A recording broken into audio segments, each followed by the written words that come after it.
Ndugu zangu, kama ambavyo nimesema, tumia nafasi hii kuelezea serikali, kuhakikishia kwamba serikali itaendelea kutimiza majukumu yake ipasavyo, na imeendelea kufanya kazi hiyo kwa kuwekeza vizuri na kwa kina katika sekta zote, kwenye barabara, kwenye maji, kwenye anga. Ninyi ni mashahidi hapa, amezungumza kwa ufupi katibu mkuu. Ilinganisha na mwaka jana, tukianza kama kwenye sekta ya reli. Mwaka jana wakati tunakutana hapa, idadi ya abiria walikuwa hawafiki hata milioni 2 nafikiri.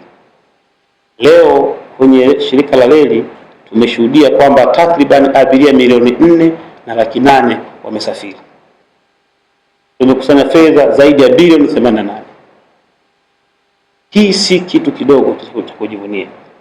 Lakini vipande vilivyokuwa vimesainiwa wakati huo vilikuwa ni kutoka Dar es Salaam mpaka Dodoma, leo inafanya kazi. Tumekwenda mpaka Tabora.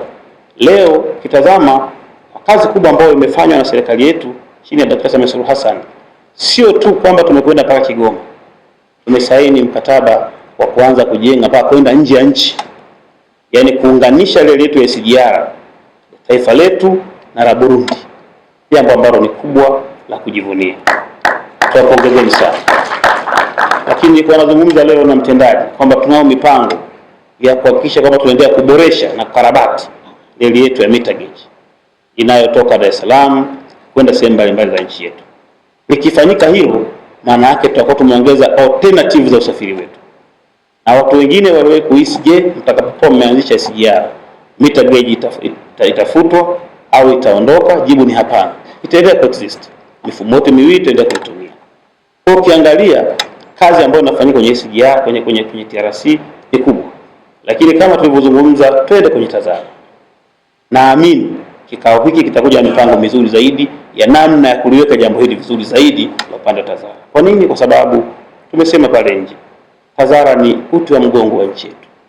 Kiunganisha TRC kwa maana meter gauge, haja kuunganisha na TAZARA kwa maana cape gauge pamoja na SGR, ndio inaifanya nchi yetu kuwa ya kipekee katika bara letu la Afrika.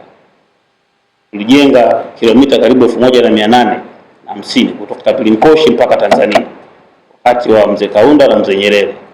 Lakini miaka yote hiyo haitumiki. Nilisema na naomba nirejee. Tunapozungumza umadhubuti wa kiongozi, tunampima kwenye maeneo mengi, sio maneno.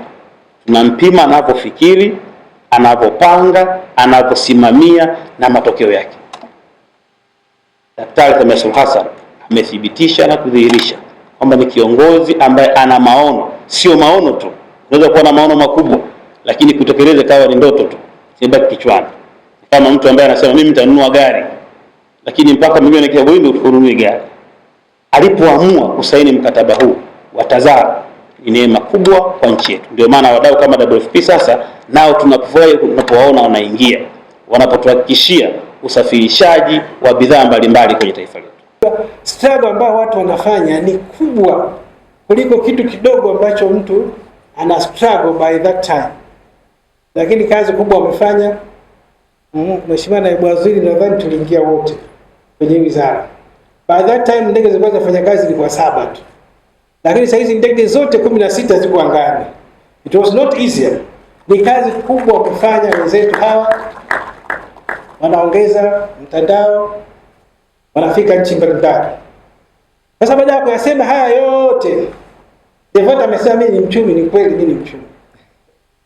Lakini economic haikutoka kwangu. Kama unakumbuka hotuba ya Mheshimiwa Rais wakati anazindua serikali awamu ya kwanza, awamu ya 6, alizungumza kwenye speech yake kuifanya transport sector iwe ni backbone ya economy na kutumika katika kuchochea uchumi. Kwa hiyo na sisi tumekuwa tukielekea hivyo. Kwa hiyo tunaangalia haya yote yanamaanisha nini katika uchumi.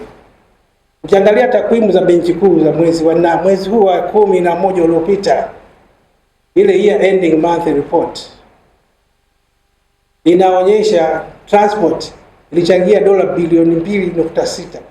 Unaona faida ya sekta ikimove, ina move the entire economy. Lakini hii ni sekta yenyewe, achilia mbali za tourism, ile transport sector yenyewe, yale madola tuliyopata 2.6 billion is a lot. Hakuna sekta unaweza ukakaimata yenyewe ukapata hizo dola bilioni 2.6. Kwa sababu hata tourism tunagawana. Nyingine anachukua KLM, nyingine anachukua nyuma hoteli, nyingine unataka kubaki na kiasi kidogo, lakini hizi ni za kwetu. Wanataka wa encourage stakeholders na wadau kwamba tuendelee kuikazania. Lakini nimeangalia kwenye ajira. Hata na hii msemo itawasaidia kwenye planning. Tukareview integrated labor force survey. Sasa hivi sekta hii inachangia 8 mpaka 10 ya ajira. Nipo hapa kwa ajili ya kuelezea mkutano wetu wa leo na kumshukuru Mungu pia kwa ajili ya viongozi wetu wote, hasa Mheshimiwa Waziri pamoja na Naibu Waziri, kwamba imempendeza Mheshimiwa Rais awarudishe tena ili waje wafanye kazi pamoja na sisi. Kwa hiyo wameaminiwa na kuchaguliwa kwa ajili ya kuendeleza utendaji thabiti na imara ndani ya sekta ya uchukuzi.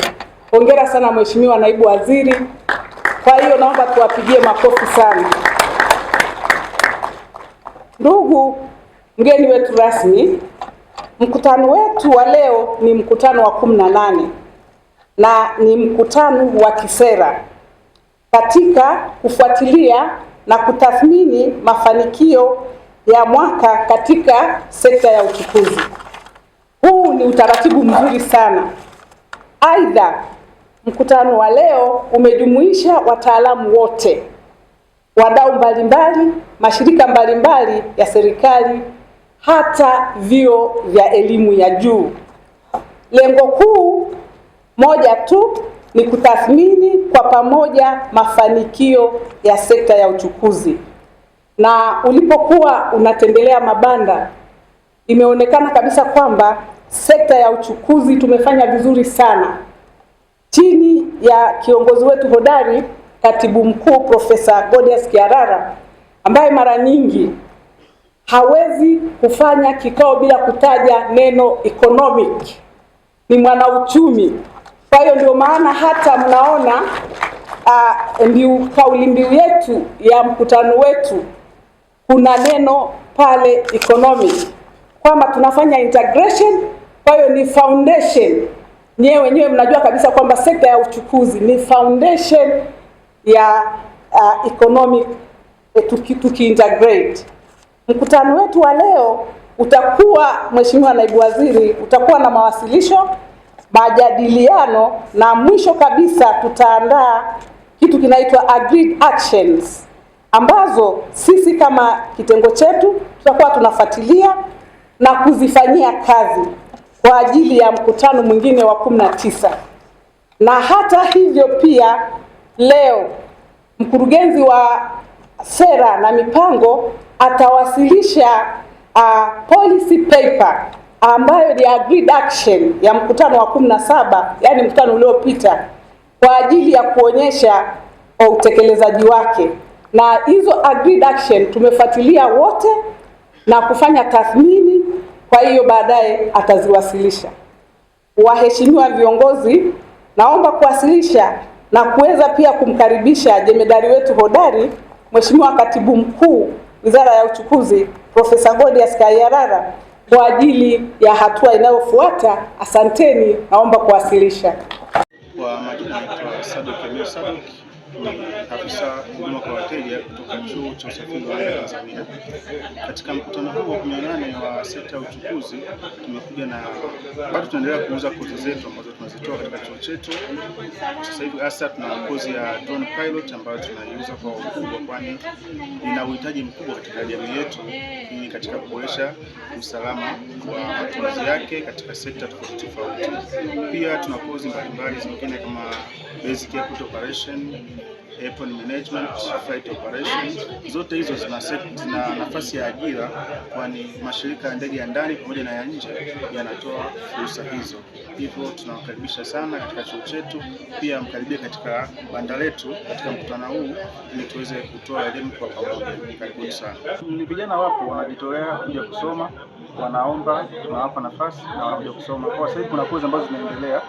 Kwa mfano katika kozi ya drone pilot hii ambayo tunazungumzia, ni vijana wa MOT kwa sasa hivi, na watu ambao kozi inafuata itakuwa tarehe 19 Januari, ambayo mpaka sasa na wanafunzi almost 29 ambao wameshafanya application na wanapewa contact number kwa ajili ya malipo. Katika kozi hizi actually hatuchagui. Hatuna kwamba kozi hii labda inataka kijana wa kiume na wa kike, kwa sababu katika sekta ya ajira wote wanafanya kazi kwa usawa. Hivyo hata kama ni wa kike usije kuona kama ni drone pilot ukajisi kwamba hii anasema mwanaume tu, hapana. Kuna wapo ambao wanafanya mambo ya surveying, ma videographer wa kike. Hivyo bado kuna nafasi kubwa. Tunawakaribisha wote kwa pamoja ili waweze kuja kusoma. Actually kwa sasa hivi ni elimu tu, tuendelee kutoa elimu, kwani chuo kinajengwa kinakuwa kikubwa zaidi. Kwa sababu kama sasa hivi kuna mfano, kuna Dr. Samia Suluhu Hassan ameshatupa pesa, ujenzi wa chuo kwa nafasi kubwa umeanza. Hivyo tunawakaribisha waweze kuja kuendelea kupata mafunzo yetu. Okay, kwa sasa hivi chuo chetu kinapatikana Dar es Salaam, kiko Airport Terminal 1, jengo la abiria lile la zamani. Ndio tunapatikana pale. Kwa namna ya kutupata, unapata mitandao ya kijamii, ukiandika CTC Tanzania, basi utapata namba zetu za simu ili uweze kuwasiliana na sisi moja kwa moja. Karibuni sana.